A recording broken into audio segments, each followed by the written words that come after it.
have the belief that alcohol is a certain frequency, right? Like, and the same with any substance, anything, right? It's a certain frequency. And so when you're living, so especially when there's a lot of shame, because shame's such a low frequency. So we've measured, there's been lots of studies of different measures of emotions being different frequencies, and shame is the lowest. And so when we have a lot of it stored in our body and we have a lot of it stored in our system, then when we drink alcohol and that's at a certain frequency, when we drink it, we're like, oh, we're up here and we feel good again. The problem is afterwards, it goes into a shame spiral and we add more to it, then we feel lower. And so that's part of the addiction cycle, because you're like, oh, it feels good, right? It feels so much better. But then we get so much lower afterwards each and every time because of what happens in the actual drinking of alcohol and the come down of that and whatever actions you did that you don't necessarily agree with from a moral sober point, right? So it's the addiction gets stronger, but also it's because our shame gets bigger. Welcome to the 1000 Days Sober podcast. My name is Davy. I am not an alcoholic. I refuse to be anonymous. I am someone who lives a self-led life, alcohol-free as fuck, and I spend every waking moment of that life helping other people do the same. What if the same fire that nearly destroyed you could be used to set you free? In this powerful conversation with Rachelle Raku, trauma-informed master coach, somatic sorceress, and queen of nervous system alchemy, we go deep into the emotional roots of alcohol reliance, the wisdom of the body, and the path back to pleasure, power, and personal sovereignty. You will hear us unpack the nervous system patterns that keep people stuck in cycles of addiction, self-sabotage, and shame. We talk about how to move from numbness to aliveness, from chaos to regulation, and from disembodied survival to fully expressed living. Whether you're wrestling with your own reliance on alcohol, navigating emotional trauma, or craving a deeper connection to your body and your truth, this episode will light something in you. So get ready to explore the intersection of sensuality and sobriety, pain and power, trauma and transformation. This is not your typical conversation on quitting alcohol. This is a reclamation. Ladies and gentlemen, I'm going to leave you in the capable hands of the beautiful, of the majestic, the super powerful Rachelle Raku. Rachelle, you're looking amazing. Thanks for making the effort. I appreciate it. I thought we would start off by me asking you a question. You got a choice of categories, right? Emotional things, tender things, big serious things, or warming up? Emotional things. Emotional things. All right, I'm going to ask you a question. Start off. Let me just shuffle these cards. You know I'm a poker guy, right? I love that. We get to utilize all of your genius in one moment. In what ways are you a bit mad? Oh, I am the word unhinged has been coming to me so much lately. And so what a potent and powerful question. But I can go my whole range of emotion and in hours in a day, from sobbing on the floor to the highest heights, to making dinner for 13 people, to I'm literally describing my day yesterday, to reaching out and sharing the deepest shame with people, in front of people. The word unhinged comes up often because I love the feminine embodiment journey, and what's not on the brochure is that it feels like an exorcism when we get in touch with our emotions and in a place where we've been taught, hey, put all that away. So that is how I'm a little bit mad. I actually interviewed Megan Toma yesterday, who, of course, you know, and she was talking about that madness, about expanding the range of what it means to be a woman, and playing in the corners of that range, to get to just express the real you, not the mask and armor, right? That's what you're saying, I guess. Yeah. Exactly. And it feels absolutely wild. It feels like all of the layers are being dropped, and you're going through all the feelings, and it's messy, and there's so many different expressions of it, and you're like, whoa, how do I be with all of this at once? It's a crazy journey, a beautiful one. It's where aliveness lives, but especially in such a buttoned up like, here, only show this projection of yourself, society, and all of my safety strategies have been in place to make sure you don't see. Like, it feels like a crazy exorcism is how I like to describe. So unhinged. So Unhinged. We're going to talk about addiction today. How can we segue into the parts of you that are mad and unhinged and addiction, I guess? Like, what how has addiction touched you in your life? Let's start there, and maybe the madness is a part of that. Yeah. Well, I think one of the biggest things that's really been dropping for me lately, that I was like, wow, I was like, I want to talk about this, right? Is because addiction is something that is such a normal part of every single person's life. And it's what we're addicted to that then becomes problematic or like freeing, right? And so, especially growing up, it's funny, I was driving home, I'm thinking, I've never really shared this story, like this part of myself so publicly, but especially like that late teens, early 20s, like I was very much into the partying scene. I had been like the most goody two shoes, like I had the best grades. I was the one who looked after everybody. Like, I was always the babysitter. I never did anything out of the line. I made sure I acted in a way that anybody around me as a caregiver wanted me to act. And so reach that stage of like late adolescence, early adulthood, where it's like, oh, go find yourself.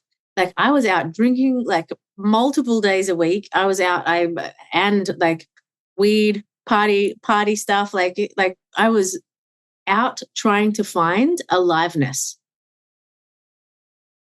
There was so much aliveness. There was so much pain. There was so much hurt. I was trying to feel who I was as a person. I was trying to explore who I was as a person. And it was like taking something helped me to access that.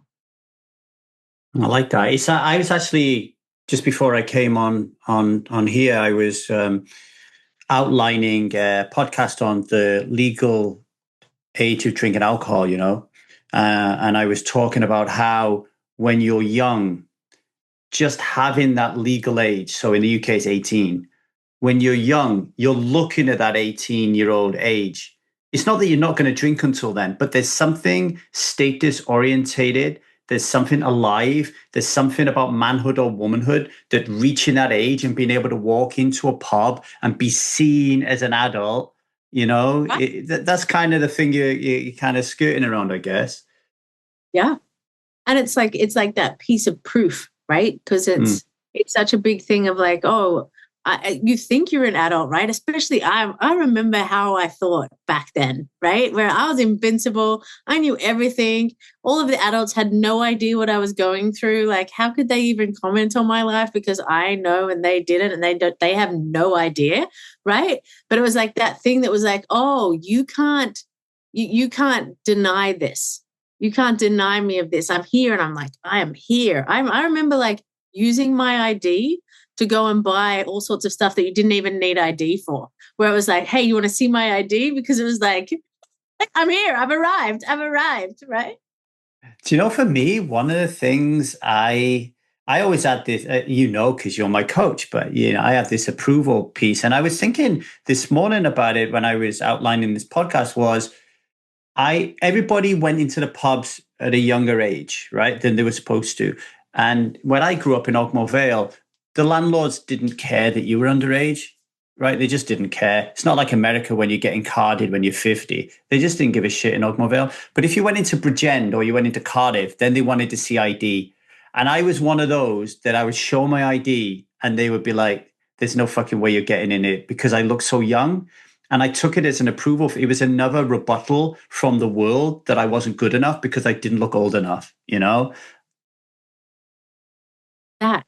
And it's kind of like that proving piece too. I mean, ultimately, we like that age where we're accepting or rejecting all of our parents' values, right? Like that's part of the growing up and finding our own identity piece.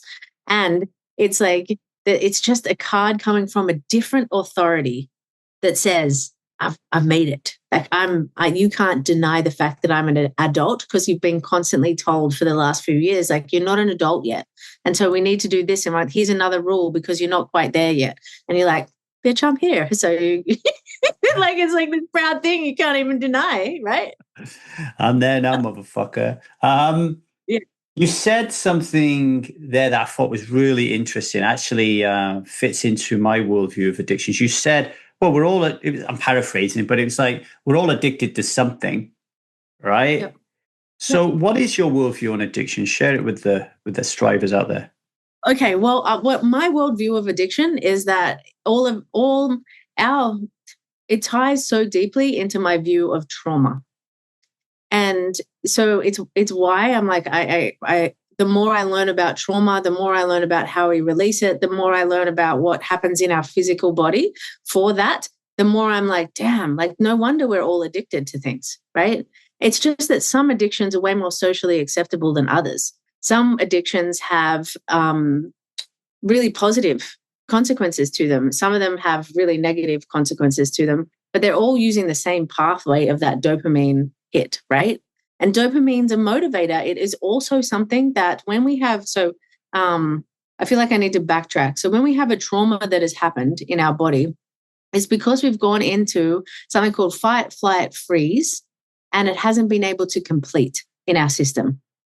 And so our soul is wise enough, our body is wise enough to go and go, all right, let's go find a completion to this. Let's go find a way for us to feel alive again. Let's go find a way for us to complete the energy that is stuck and stored in our system. And so whether that is rage and having relief, whether that's weed and feeling safe, whether that's food and feeling warmth, whether it's sex and feeling connection, like depending on what your flavor is, you're actually just trying to meet a need that wasn't met in a moment where there was a massive trauma or a little trauma that's really repetitive. And so we all have levels of it. We just have totally different things that we're addicted to, and the consequences of that are totally different. But the dopamine piece, and that's why the trauma thing is like, for me, the more I learn, the dopamine is a motivator energy, like a motivator drug. It's like, go get it, go get it, go get it. It's also something that mimics the completion of the energy for a short period of time. And your soul doesn't. Yeah. Is there a difference between a dopamine hit and true aliveness? Well, okay. So give me a moment, Lee. This is really juicy, right? So give me a moment where you felt truly alive. Oh, okay. So 2 days ago, I think, I'm in the kitchen and I am belting out Amy by Damien Rice. And there's a really high note. And I'm like, fuck it, I'm going for it. The whole street must have heard me. So I went for the note. Liza's in the kitchen as well, potting around. I go for the note and I just fucking break down crying. Mm-hmm. And then Liza recognizes it and she holds me and we dance while I'm just sobbing my heart out. And that to me felt alive. Okay. So this is like such a beautiful fucking example, right? Because whatever happened in your system when you went for the note and then there was an emotional release, right? So when we're talking about trauma, there's emotional release and then there's a beautiful feeling, which I guarantee you was brought to you by dopamine. And so you're having a moment, and in that reaching of that peak energy, whatever energy was needing to be completed in the energy, the emotional wave that came up, you allowed it without shaming it, without making it bad, without your parents telling you, go and feel that somewhere else, or you going, oh, I'm so terrible because I'm feeling this feeling. You just allowed it in the flow. And because of that, you were able to have the emotional flood. And because of the emotional flood that completed it, dopamine came in, the natural dopamine, the feel-good feeling. Yeah, because I did feel good afterwards. And I, just to finish the cycle there, I think what it was, when I was young, I was a performer, right? So I was the Artful Dodger in a production of Oliver when I was 14. And then 15, they wanted me to be in the next school production, but then by that time it had become too uncool for me to do that. And so I stopped. And then ever since then, there's been a part of me that keeps saying, I'm going to have singing lessons. I'm going to play an instrument. But there's another part of me that's like, if I sing, have I got a terrible voice? Are people laughing at me? And I think that was what happened in that moment is I was just allowed to sing and hit the note, whether I hit it or not. There's something about music and singing that really it touches me, right? I guarantee to cry if I go at it with certain songs. Yeah. And it's almost like you had like a complete connection with all of those moments. So that 14-year-old boy who had to like put it all away because of the pressure of society to look or be a certain way, right? Like especially that age, and your voice is cracking and all of the things. Like there's a lot. Teenagehood is like crazy, right? But for whatever reason, he had to put that away. And you just gave him full license, right? You were just like, fuck it. I don't give a shit if the neighbors hear me. I'm like going for it. And so it's in that moment of complete freedom that he was able to complete. I do get really angry actually when there's a childlike part of me that gets really angry when people try to censor me. So this happens with my kids a lot. So if I'm walking down the street with Zia and I am myself, sometimes she'll get embarrassed and she'll say, don't do that. Fuck, it triggers a child in me that says, don't you tell me what to do, you know? Similarly, if I'm singing and someone tells me to stop singing, there's certain things that there's a part of me I don't think it's self. I don't think it's like that seed of consciousness, the healthy part of me. But there's a part of me raging there's a part that doesn't want the world to see me. And then there's another part that does want the world to see me. But you know what I mean? Like that's going on inside of me. And that has led to addictions, 100%. Yeah. There's something really important about what you shared as well. And it's something that needs to be mentioned is there's another important element, right?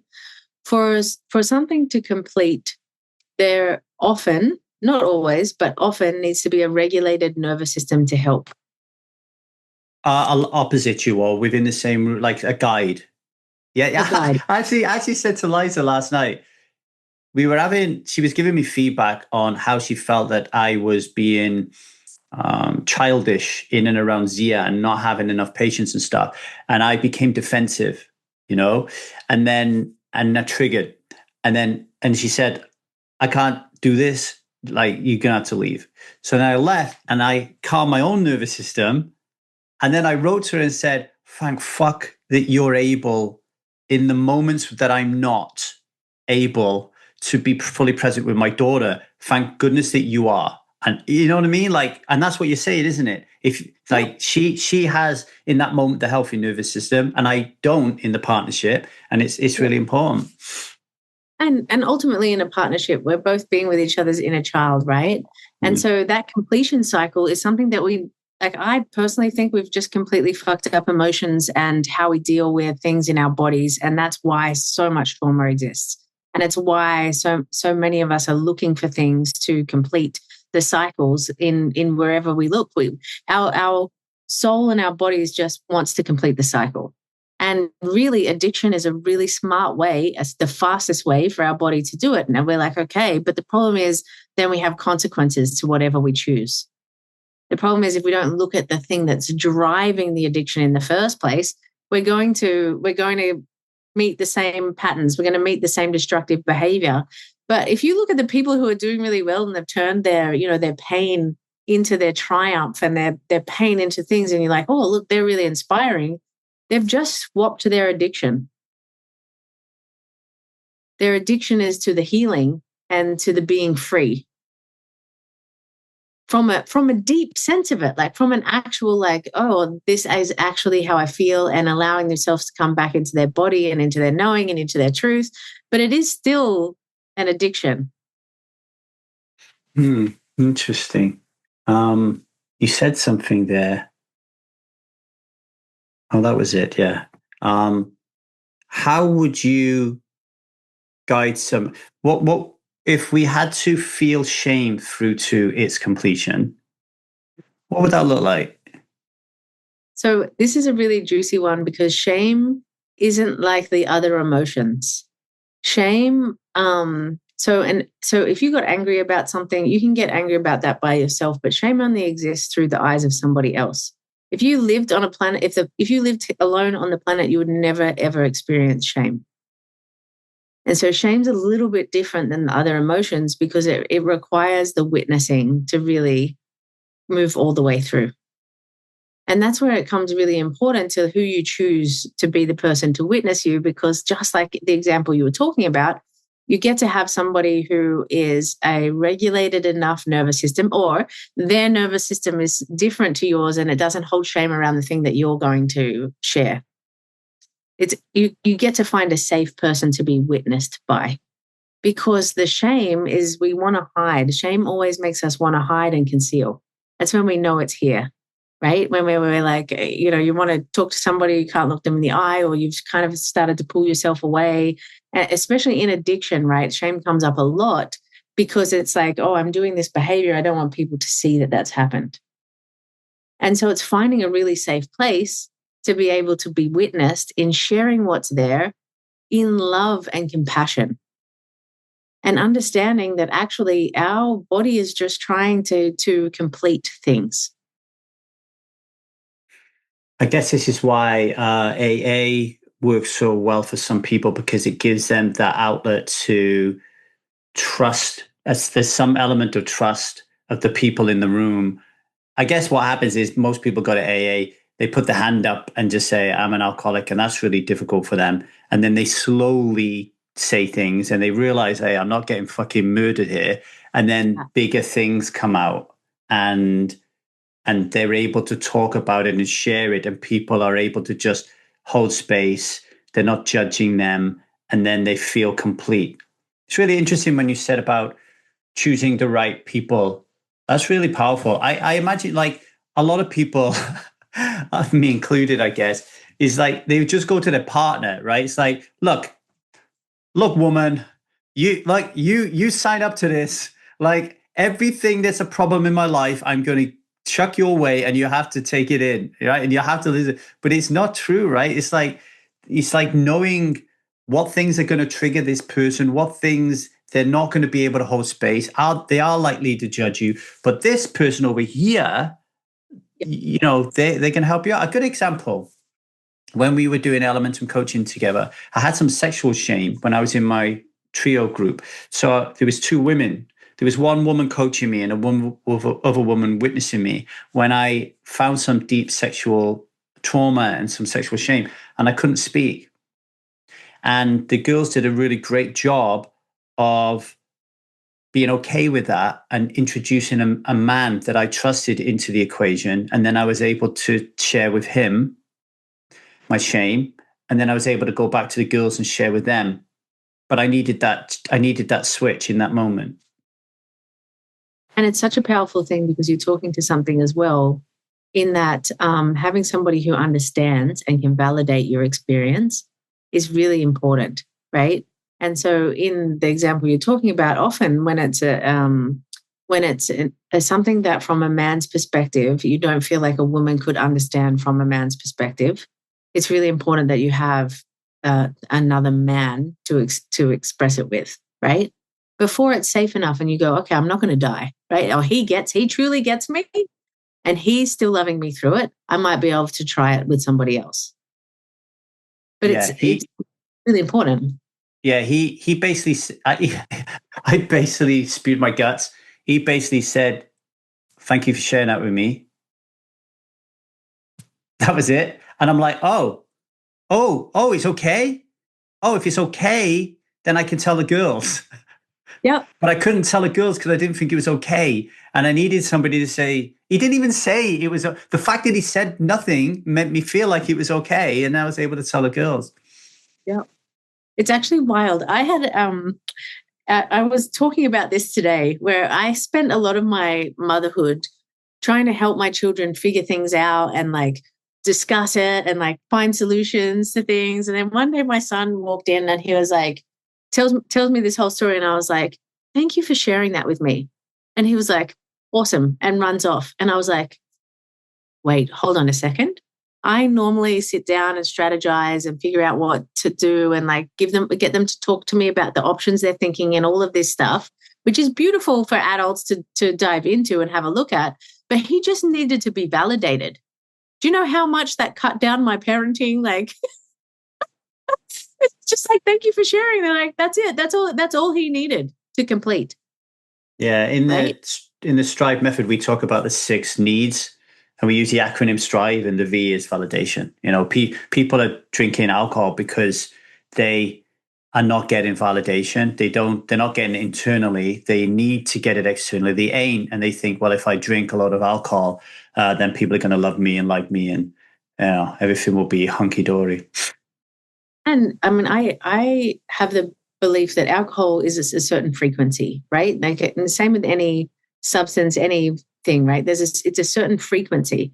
And so when you're living, so especially when there's a lot of shame, because shame's such a low frequency. So we've measured, there's been lots of studies of different measures of emotions being different frequencies, and shame is the lowest. And so when we have a lot of it stored in our body and we have a lot of it stored in our system, then when we drink alcohol and that's at a certain frequency, when we drink it, we're like, oh, we're up here and we feel good again. The problem is afterwards, it goes into a shame spiral and we add more to it, then we feel lower. And so that's the part of the addiction cycle, because you're like, oh, it feels good, right? It feels so much better. But then we get so much lower afterwards each and every time because of what happens in the actual drinking of alcohol and the come down of that and whatever actions you did that you don't necessarily agree with from a moral sober point, right? So it's the addiction gets stronger, but also it's because our shame gets bigger. And then we keep cycling. Now, the thing is, as we start to heal and we live a life where it's a higher vibration, what happens is naturally when we drink alcohol, we're like, oh, this doesn't do what it used to do anymore. It becomes a lot easier once we've started to release shame and we're feeling much better about who we are as a person to not even reach for it. Because the vibration doesn't do what it used to do for us. Does that link into my framework of self parts? So if you want to be vibrating at I don't know how to say this, like a self is going to be vibrating at a different frequency than your parts are vibrating. And self is not going to be a match for alcohol, but your parts are going to be vibrating at the same match as alcohol. You know, it's like self's just going to, that's not the juju juice for self. As a part takes over, right? So if a part takes over, so we know that, like, how I know parts to be is that we're traveling along and then something happens in our nervous system, our neuroreceptors, like our neurotags go off, right? Something happens, whether it's sound, whether it's a feeling we have, whether it's whatever tag set it off. So it could be somebody says something. It could be you do an action that you've done before and there's something sets off in your system. Whatever it is that sets off the part. So we're traveling on the nervous system, then boom, we're into the part. The part has its own behavior. It has its own set of values. That's what makes it a part. So at some stage, a part of yourself had to break off for you to be able to survive and cope whatever it was that was there. Whatever safety strategy you needed. And it's going to have its own set of repetitive behavior every time you hit that part. It's also why you'll go and you'll do something and you'll look back and you're like, that doesn't even feel like me. Like, why did I do that? Because it's not you, it's the part. And the part has its very own set of rules. And does that fit in with what you're saying? Yeah. Like last night when Liza was giving me the feedback on, so she's saying, I don't understand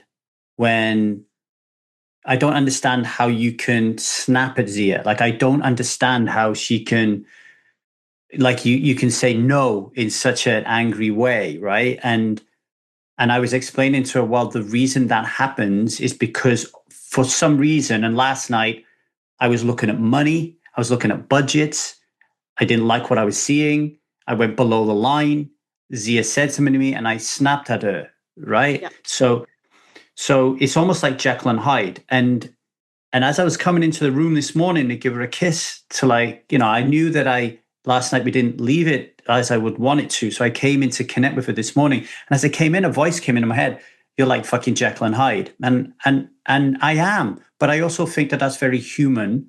And when you're in a relationship with someone, to have the self-awareness to accept that means that when the other person is dragged below the line, the part with its own worldview, paradigms, belief system, values is activated, that you could recognize that. Sometimes when you're in relationships, you say, when you get angry, you have no fucking idea who I am. Like you've been with me for 20 years, you haven't got a fucking clue who I am, right? For me, part of being in a relationship is really getting to know all the different individual parts of your partner. You won't like them all, but you've got to somehow learn to recognize them and know I have to talk and communicate in a very different way to this piece now than I have to with this part. Do you know what I mean? Like that's a skill, I think. And it's a skill because it's also about looking at what's driving the behavior beneath it, right? So even in the example you just gave where you're walking in and there was the voice that came in, right? That you're Jekyll and Hyde. It's because in our society, and you can have a look at this for your parenting, like how you were raised, right? In our society, the use of shame to change behavior, to correct behavior, happens from a very young age. Like, I'm going to shame you out about doing the wrong thing so that you can have a new behavior. So, and our parents are doing that out of love and wanting the best for you. And so make that make sense about what happened for you walking back in the room. I mean, what I feel when I'm coming in, I'm actually looking at Liza like she's my mom, and I'm worrying that she's going to, like, I feel shame because she's giving me feedback about my inadequacies as a father, but I'm not receiving it as feedback, as positive feedback. I'm receiving it from the basis of shame. And it's also criticism and judgment, right? As opposed to like, I just want to show you something. I'm trying to help you. I just want to show you something so that you have the opportunity to change it, which is probably where it comes from. But because of the wounding that's there, we're like, oh my God, like criticism, I'm not doing it right. But what I was talking to Lee is like, when you walk back into the room and you had the voice go, you're Jekyll and Hyde, right? Mm. You're using the same pattern that you had patterned in from 0 to 7. We're just constantly we're a sponge. You had a pattern patterned in that if you want to adjust a behavior, you shame.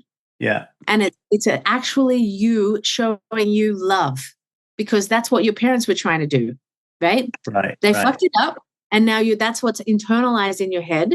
And so you're walking into the room, and you're like, oh, you're Jekyll and Hyde, but it's actually you just going, hey, like, let's try a different behavior now. Yeah. Just the way you say it is like so terrible because it's a criticism and judgment, but that's how you were taught to do it. Yeah. I actually, I call it the shame grenade as well. So she throws a shame grenade to me. Hey, you're not stepping up here. Why are you doing this with our daughter?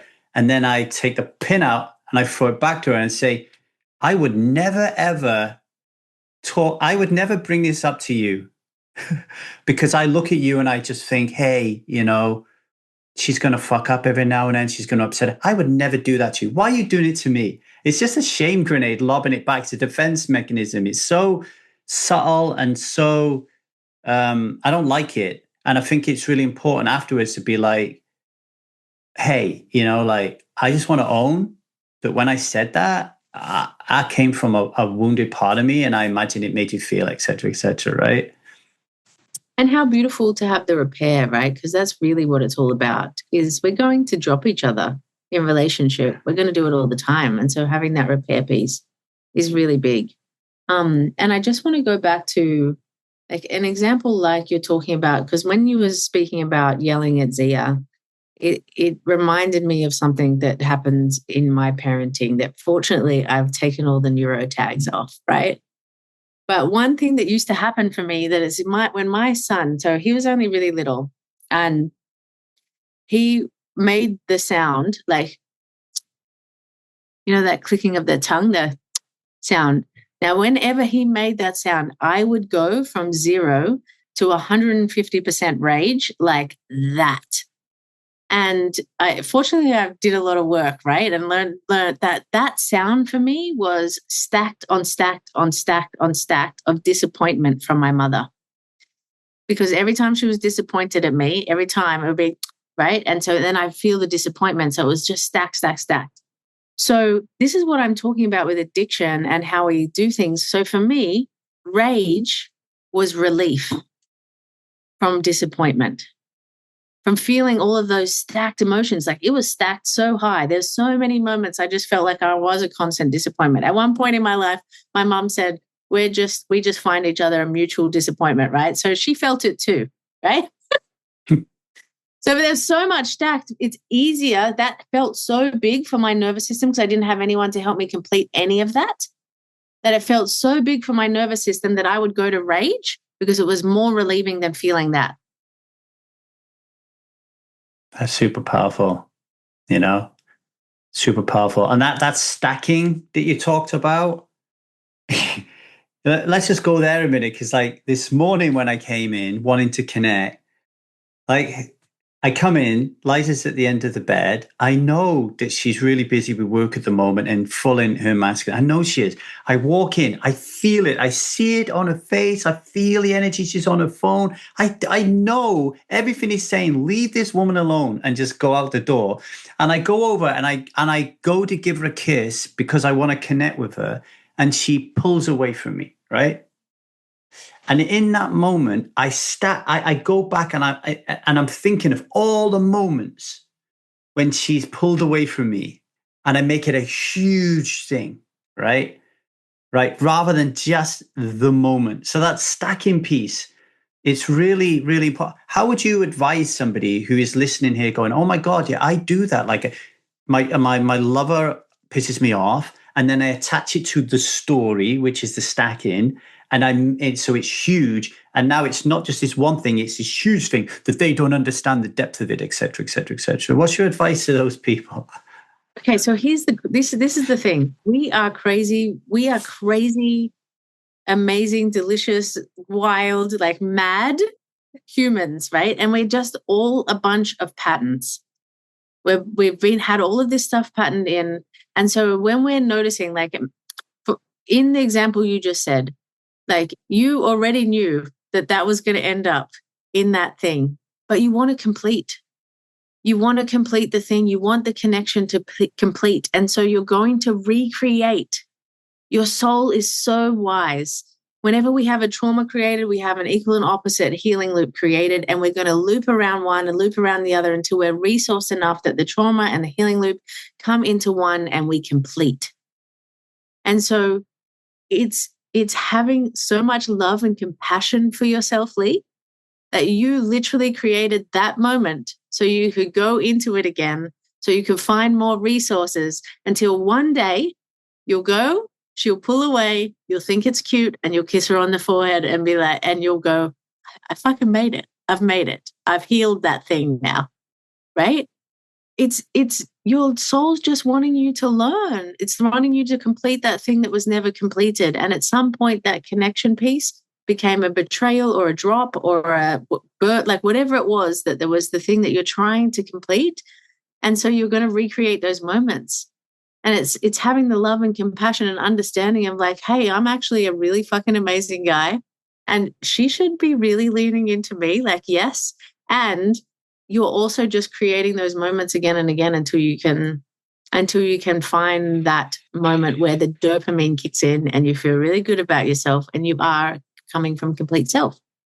Actually, when I went back up and made that right and repaired it, later on when she came downstairs, we passed each other as I was coming up to go on the podcast with you.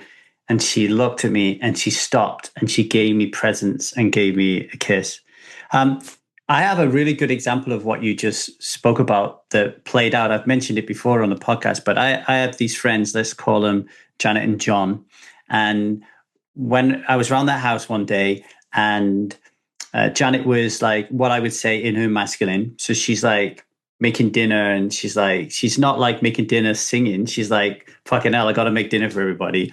And then John is he's like hosting, and he's in his feminine, right? And that is their actual polarity as I see it. Yeah. And so she's like, don't do this. Why have you done this? And I'm getting triggered, right? Like, and then she comes in and she's like, where's the knives? Where's the forks? And he walks over to her and he swoops her down. Do you know, like they do the kisses in Hollywood? He swoops her down and he says, darling, why don't you shut the fuck up? And gives her a kiss. And she goes, oh, John. And they're like, and everything is like diffused. And I looked at him and I thought, what a fucking master. Right? Yeah. Unpick it. What's going on? Because I want to get into feminine energy. What's going on there? Unpick it. I love this because it's so beautiful because we're all such unique patterns. So your nervous system, for what she was doing, your nervous system is like trigger. He doesn't give a fuck. John, it does not affect. That's why John is Janet's partner, right? Because his nervous system isn't wired the same. It doesn't have the same traumas. It doesn't have the same loops. It doesn't have the same patterns as yours. So for him, it doesn't actually do what it does in your system. He doesn't need to complete it. He doesn't feel like he's not going into anything of himself. So he can just be there so fully with her in that moment. Guarantee you there's other places where he is not like that with her. But that one particularly, he can see beneath what is happening for her. He can see that that's just a thing that happens for her, and he's not affected by it because it doesn't touch one of his wounds. Yeah, I've spoken to him, and he says that there is a threshold that she will reach. So I think maybe this is like the metaphor, Preston Smiles, who's been a guest on the show, who's mentored to both of us. He is a metaphor of the cup and giving from the overflow. So John, I do keep going to say his proper name. John is obviously giving from the overflow, but there are some times when he's got an empty cup, and when he has an empty cup and that is happening, then there is an issue that comes up. When you were saying we have different nervous systems, it made me think of attachment style theory. So in that moment, he has a secure attachment style in that moment, and I'm in the same room, and I have an anxious attachment style. And if she was my wife at the time, I'm likely to say something from my anxiety, which is going to make her feel unsafe. And because he's secure, he's more of like the rock within the wind and the tornado and everything that's going on. Like, so that's why I love it so much, because I'm like, okay, that's what I aspire to be. That's who I am in my best moments. You know what I mean? Whilst also being compassionate with the parts that are anxious and avoidant, Yeah. And it would be beautiful for you to see moments where he's not that, so you can see how normal your nervous system and your relationship is, right? I have. Yeah. You talk about in your work, you talk about the pleasure portal. Yes. What is it? What is the pleasure portal? I love this. Because all of my work, and you can see I really love trauma and passion and getting people back into their bodies and allowing themselves to feel. So for us to feel pleasure, we have to feel safety in our system. And so even with the addictions and what we're talking into, we're trying to find safety. We're trying to find a completion because that's regulation. And dopamine, and in all of the different ways, the ways we do it, it creates safety, and it's fleeting, right?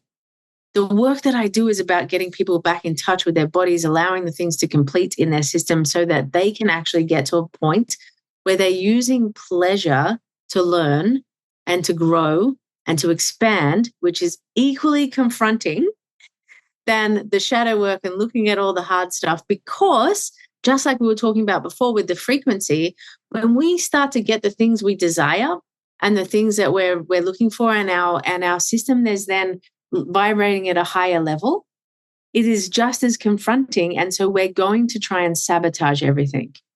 And it's the same thing that comes in with addiction, right? Like you're on a high, you're living a really good life, and you're like in a moment, it's the same even in relationship. You're like, yes, we're in this like real pocket at the moment. And so then all of a sudden you'll pick at them. Or you'll be like, hey, I feel really good in my relationship, so I'm going to go concentrate on how I'm not doing well in money, or I'm going to go concentrate on how I'm not showing up in my business. Because we actually want to always come back to a homeostasis of something that we know is normal, our biological cocktail of chemicals, because we can't deny the fact we're biological beings. We're used to a certain chemical cocktail living in our body. We're addicted to it. We're addicted to the level of shame that's in our system. We're addicted to the level of not feeling enough that's in our system. We're addicted to the level of like, I am a fuck up, right? Like we're addicted to that. And so we start to go into the pleasure portal, which is equally confronting, right? Where we're getting the things we want. We're like, get the $1 million business. We're getting money coming in. We get a relationship that we really love. And what's going to happen is we're going to then kick into all of the sabotage things. But it's so much more fun learning how to expand and grow through getting everything you want and through living in high amounts of pleasure than it is digging through all of the darkness and the shadows that have been here in our life. It's really so the interesting. Portal is that, yeah. It's really interesting you said homeostasis then. Like I always thought of homeostasis as almost like my body is trying to find a way to get back to its kind of like beautiful, calm, serene self. But as you were talking then, if I grew up in a household that was chaotic, if I grew up in a school yard that was chaotic, if for example, so for me, I grew up in a very violent and very violent and fearful world. So if everything suddenly is calm, then my homeostasis is actually chaos, violence, and anarchy. No, but actually that's true. Yeah, so I've never thought of it like that before.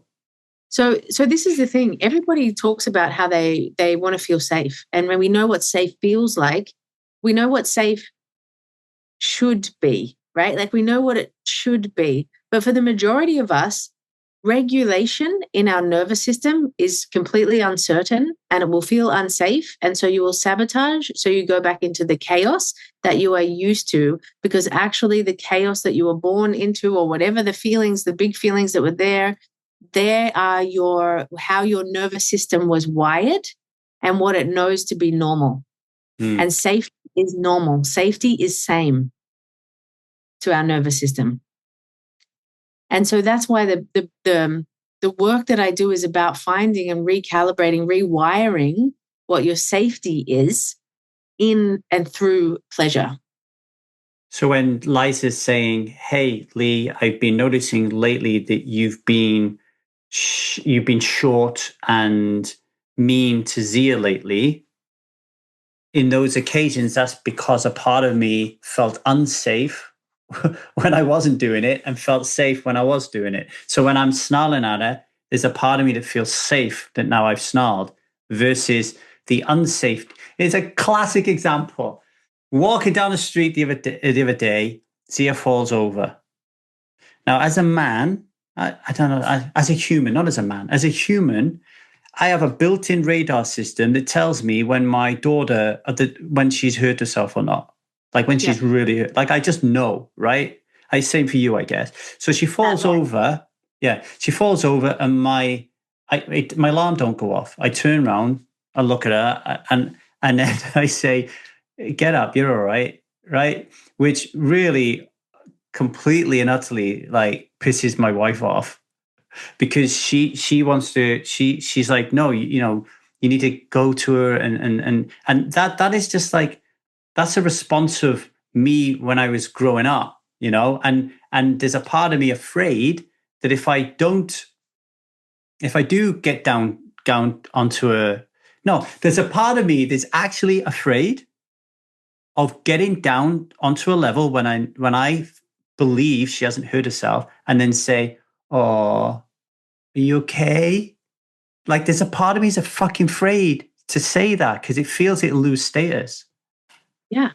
And it's also like goes back to what we're talking about, is like, if you were raised in an environment where it was that, right? Like that happens all the time. That's what you have wired into what love is. It's like getting on with it and being like, get up. that is such a big part of the majority of our upbringings. And we know our parents loved us. We felt the love, even though the actions probably hurt us. The actions created trauma. The actions created like uncertainty, all of the things. But it's actually your wiring of what love is. And we know it in theory, we know in theory, right?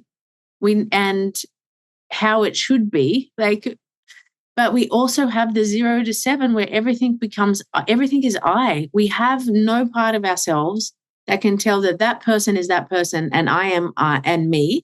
So my nervous system, who is growing and is regulating with everything around me, knows that love comes with get on with it.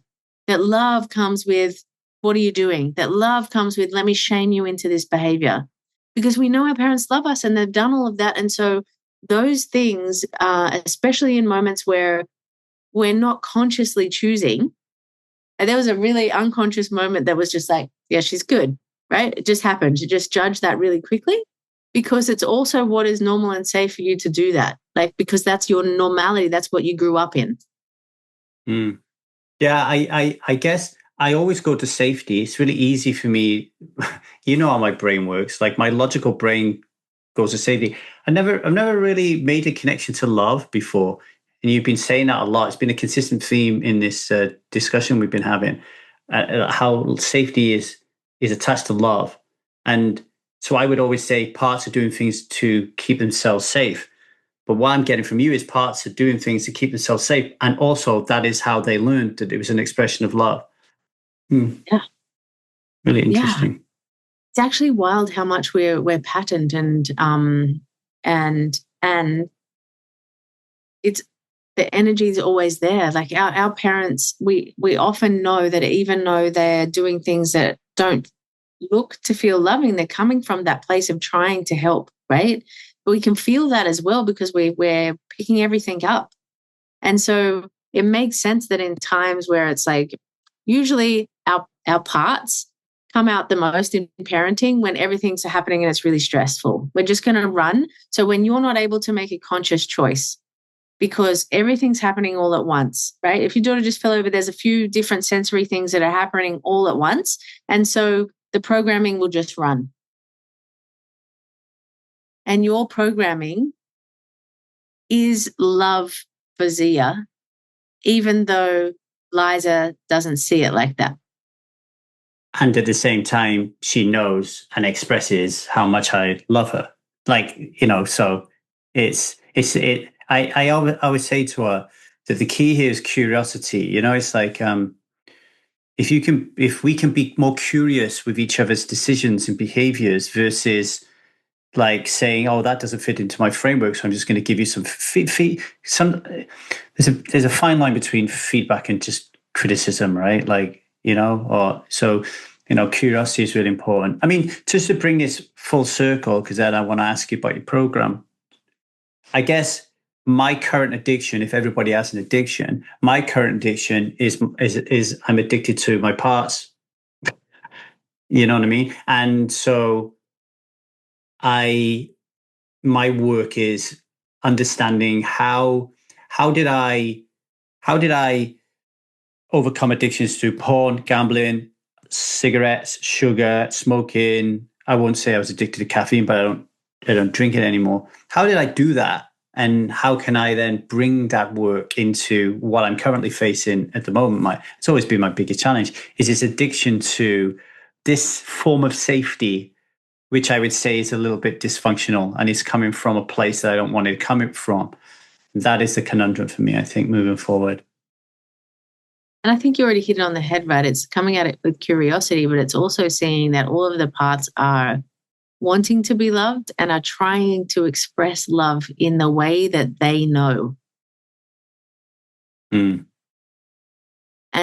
that's the crazy thing. Like, yes, we want safety, but really safety is about seeking to be validated, understood, and heard, and like got, right? Like, and that's really what love is about. That's really what it's acceptance, really, right?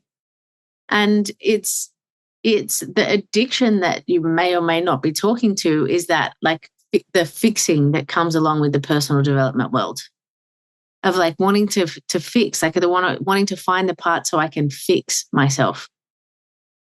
So it's the addiction to fixing yourself that you can feel is probably off, because it's understanding, which is what you were talking about. There's both of them are here. There's an oscillation, right? When we're healing something, there's an oscillation that happens where our higher self is in the room and our part self is in the room, and until they merge, right? Then it's like, oh, here I am. But there's both, and that's a normal part of the cycle. It's normal to have both happening at once. A human having a very human experience. We don't get out. Like, it doesn't matter how badass you are, you don't get out of it. You don't get out of the human experience. No. In actually last night when Liza was giving me the feedback, I'm there and I'm kind of like, how do I respond to this? And I just said, I hear everything you're saying. I just want you to know I got it. Like, I got it. Trust me, I got it. There's the level of annoyance that you feel when you see me stepping out of integrity with my daughter is nothing compared to the level of annoyance that raises in myself. There's very little I don't catch. And our relationship is sound, is solid. And hey, there's worse things that can happen in a relationship than a child being raised with a parent who has a super regulated nervous system and is always able to deal with shit perfectly, and one who is not, right? Like, there's some good value that's going to come out of that. You know, one of the best statistics I ever had given to me in my parenting was for us, you know, when we learn about all the different stages and completement, especially in attachment style and all of those things, for us to actually complete a stage, our parents only have to get it right 30% of the time. Right. Do you know how relieving that was? Because I thought I had to get it right every single fucking moment for them to like turn into a reasonable character later on in life, because they're also going to be triggered by everybody else. And I had to get everything right. But learning that I only had to do it 30%, I was like, oh, actually, I'm just going to pat myself on the back. I reckon I probably nailed some of that. Like, so maybe not, but like, you know, I think I could nail 30% at times I've tried. The big one for me, and sometimes this is a conflict in my relationship with Liza, but it really helps me, is I have absolutely no doubt that my daughter has won the parenting lottery and that she is going to be fabulous and fucked up, irrespective of what we do. But we are like fucking incredible parents. So I don't worry about shit like that. Liza's much more likely to worry about shit like that. Like, oh, but if this happens, no, she's fucking going to be great.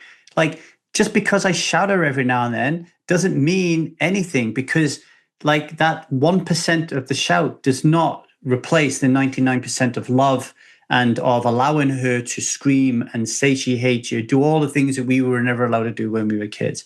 You know, she's cool. But anyway, we're running out of time. Tell people at home about your program.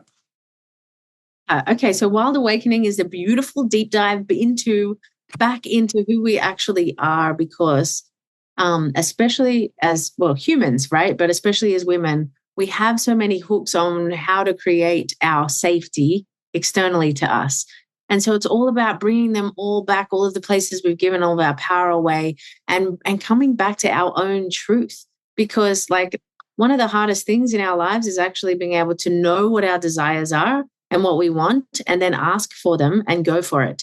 Like, it's actually wild how challenging it is. Like, even this whole talk we've had today and about relationships and all of that, it's really just because we suck at expressing our desires, and we suck at actually getting the things we want. And often we want a particular thing, and our behavior is a complete mismatch to that. Like what you're talking about with Liza is like wanting connection and you connecting, and then how I'm going to do that is by criticizing you, which is usually the opposite result of what you want than connection, right? Like, I want to work with you as a team. Let me tell you all the things that I think you're doing wrong is opposite to what we actually want. And so it's really about coming home to ourselves. It's about lighting you up. my whole ethos is about coming home to a point of safety within ourselves, that you can live a life where you are turned all the way on through pleasure, through joy, through expansion, through bliss, and actually pushing the envelopes of that in your life, and then turn yourself all the way up when you are aligned with who you truly are. We have so many things that we're hooking on externally to us. So figuring them out and shaking them away and like coming back to the truth of who you are. And it's fun. It's delicious. When we talk about polarities in the masculine and feminine, like it's all about bringing those together, like the inner union that happens that creates the energy that like lights you up in your life. And Rachelle has been my personal coach for the last couple of years now. And so I can tell you that she is amazing. And she is, what I love about Rachelle the most is she's such a safe space and she's so knowledgeable. And you just feel like you can go anywhere with her. She's amazing. So go sign her up. You'll find her on Instagram at what? Rachelle Raku. Rachelle Raku, and I'll put a link to her website and a program in the show notes. Rachelle, thank you very much. I really enjoyed that. It flowed. It was great and groovy. Thanks for coming on the show, and keep up the good work. You're making a big difference out there. Yes, thank you for having me. And it's beautiful to be with somebody who is also making a huge difference in changing the world. And so thank you for being the work that you do, right? Yeah. I appreciate that.